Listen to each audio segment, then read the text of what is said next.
طواف 24 گھنٹے چل رہا ہے، گرمی سردی طواف نہیں رکتا۔ جب نماز پڑھی تو طواف بھی رک گیا۔ یہ کیسا مسلمان ہے جو اذان کے بعد دکان نہیں رکتا، دفتر کا نظام نہیں رکتا، کاروبار نہیں رکتا۔ جس نماز کے لیے طواف رکا ہے اس نماز کے لیے کھیل نہیں رکا۔ اللہ کو جو پہچانے گا وہ اللہ کی مانے گا۔ زندہ آدمی کو سوئی چبھے تو چیخ نکل جائے، مردہ کو خنجر بھی لگے تو ٹس سے مس نہ ہو۔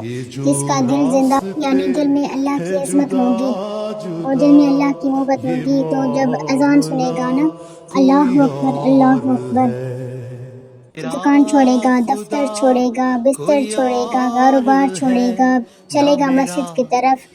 اگر دل مردہ ہے، دل میں دنیا کی عظمت ہے، چیزوں کا شوق ہے، کاروبار کی عظمت ہے، پیسوں کا یقین ہے تو اذان پہ اذان سنے گا لیکن ٹس سے مس نہ ہوگا۔